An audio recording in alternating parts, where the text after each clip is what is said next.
प्रिय मित्रों, इस वीडियो में हम प्रस्तुत करेंगे भगवान बुद्ध के जीवन से संबंधित 4 ऐसी कहानियाँ जिनसे हमें बहुत कुछ सीखने को मिल सकता है। पहली कहानी परिश्रम और धैर्य की है।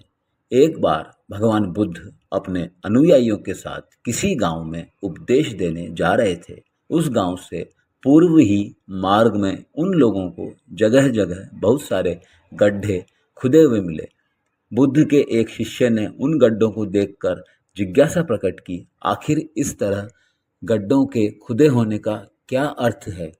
बुद्ध बोले, पानी की तलाश में किसी व्यक्ति ने इतने सारे गड्ढे खोद दिए। यदि वह धैर्यपूर्वक एक ही स्थान पर गड्ढे खोदता तो उसे पानी अवश्य मिल जाता, पर वह थोड़ी देर गड्ढा खोदता और पानी न मिलने पर दूसरा गड्ढा खोदना शुरू कर देता। इस प्रकार से उसका सारा परिश्रम व्यर्थ चला गया। इसलिए व्यक्ति को परिश्रम करने के साथ धैर्य भी रखना चाहिए, तभी उसे अपने परिश्रम का पूर्ण फल प्राप्त होगा। यह कहानी भगवान बुद्ध और भिक्षु चक्षुपाल के बारे में है। एक बार भगवान बुद्ध जैतवन विहार में निवास कर रहे थे। भिक्षु चक्षुपाल भगवान बुद्ध से मिलने के लिए आए। उनके आगमन के साथ उनकी दिनचर्या, व्यवहार और गुणों की चर्चा भी हुई। भिक्षु चक्षुपाल अंधे थे। एक दिन विहार के कुछ भिक्षुओं ने कुछ मरे हुए कीड़ों को चक्षुपाल की कुटी के बाहर पाया और उन्होंने चक्षुपाल की निंदा करनी शुरू कर दी कि उन्होंने इन जीवित प्राणियों की हत्या की है। भगवान बुद्ध ने निंदा कर रहे उन भिक्षुओं को बुलाया और उनसे पूछा कि क्या उन लोगों ने चक्षुपाल को कीड़ों को मारते हुए देखा है? तब भिक्षुओं ने उत्तर दिया कि नहीं, उन्होंने ऐसा नहीं देखा। इस पर भगवान बुद्ध ने उन भिक्षुओं से कहा कि जैसे उन लोगों ने चक्षुपाल को कीड़ों को मारते हुए नहीं देखा, वैसे ही चक्षुपाल ने भी उन्हें मरते हुए नहीं देखा और उन्होंने कीड़ों को जानबूझकर नहीं मारा, इसलिए उनकी भर्त्सना करना उचित नहीं है। भिक्षुओं ने भगवान बुद्ध से पूछा कि चक्षुपाल अंधे क्यों हैं? उन्होंने इस जन्म में अथवा पिछले जन्म में क्या पाप किए कि उन्हें अंधा होकर जीवन व्यापन करना पड़ रहा है? भगवान बुद्ध ने चक्षुपाल के बारे में बताया कि वे पूर्व जन्म में एक चिकित्सक थे। एक अंधी स्त्री ने उनसे वादा किया था कि यदि वे उसकी आँखें ठीक कर देंगे तो वह और उसका परिवार उनके दास बन जाएंगे। स्त्री की आँखें ठीक हो गई, परंतु उसने दासी बनने के भय से ये मानने से इनकार कर दिया कि उसकी आँखें ठीक हो गई हैं। चिकित्सक को पता था कि उस स्त्री की आँखें ठीक हो गई हैं और वह झूठ बोल रही है। उसे सबक सिखाने के लिए ही चिकित्सक ने एक दूसरी दवा दी। उस दवा से वो महिला वापस अंधी हो गई। वह कितना ही रोई पीटी, उसने चिकित्सक की बहुत अनुनय विनय की, लेकिन चिकित्सक नहीं पसीजे। इसी पाप के फलस्वरूप अगले जन्म में चिकित्सक को अंधा बनना पड़ा। तीसरी कहानी हमारी है अमृत की खेती के बारे में।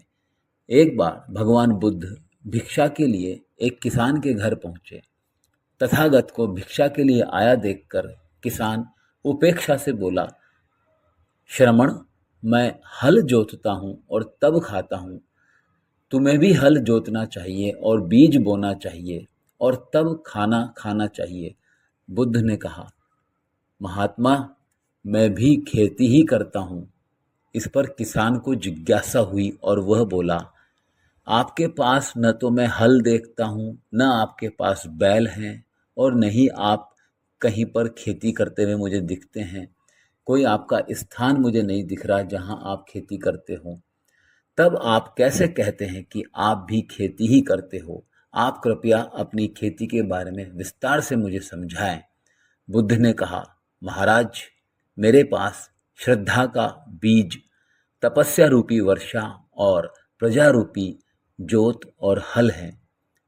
पाप भीरुता का दंड है, विचार रूपी रस्सी है, स्मृति और जागरूकता रूपी हल की फाल और पैनी है। मैं वचन और कर्म में संयत रहता हूँ। मैं अपनी इस खेती को बेकार घास से मुक्त रखता हूँ और आनंद की फसल काट लेने तक प्रयत्न करता रहता हूँ। अवसाद को मैं पास नहीं आने देता। इसके लिए अप्रमाद मेरा बैल है, जो बाधाओं को देखकर भी पीछे नहीं हटता है। वह मुझे सीधा शांति धाम तक ले जाता है। इस प्रकार मैं अमृत की खेती करता हूँ। यह सारी बातें सुनकर वह किसान लज्जित हुआ और उसने गौतम बुद्ध से क्षमा प्रार्थना की। चौथी कहानी है हमारी दान की महिमा। भगवान बुद्ध का जब पाटलिपुत्र में आना हुआ तो हर व्यक्ति अपनी अपनी स्थिति के अनुसार उन्हें उपहार देने की योजना बनाने लगा। राजा बिंबिसार ने भी कीमती हीरे, मोती और रत्न उन्हें पेश किए। भगवान बुद्ध ने सबको एक हाथ से सहर्ष स्वीकार किया। इसके बाद मंत्रियों, सेठों, साहूकारों ने अपने अपने उपहार उन्हें अर्पित किए और बुद्ध देव ने उन सबको एक हाथ से स्वीकार कर लिया। इतने में एक बुढ़िया लाठी टेकते हुए वहां आई। बुद्ध देव को प्रणाम करके वह बोली, भगवान, जिस समय आपके आने का समाचार मुझे मिला उस समय मैं यह अनार खा रही थी। मेरे पास कोई दूसरी चीज न होने के कारण मैं इस अध खाए फल को ही ले आई हूँ। यदि आप मेरी इस तुच्छ भेंट को स्वीकार करें तो मैं अपने आप को बहुत ही भाग्यशाली मानूंगी। भगवान बुद्ध ने दोनों हाथ सामने करके वह फल ग्रहण किया।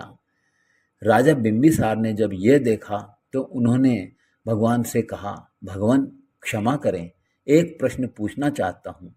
हम सब ने आपको कीमती उपहार दिए, बहुत बड़े बड़े उपहार दिए, जिन्हें आपने एक हाथ से ग्रहण किया, किंतु बुढ़िया द्वारा लाए गए ये झूठा फल आपको कैसा लगा कि आपने इसे दोनों हाथों से ग्रहण किया?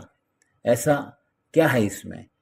यह सुन गौतम बुद्ध मुस्कुराए और बोले, महाराज, आप सबने अवश्य बहुमूल्य उपहार दिए हैं, किंतु यह आपकी संपत्ति का 10वां हिस्सा भी नहीं है।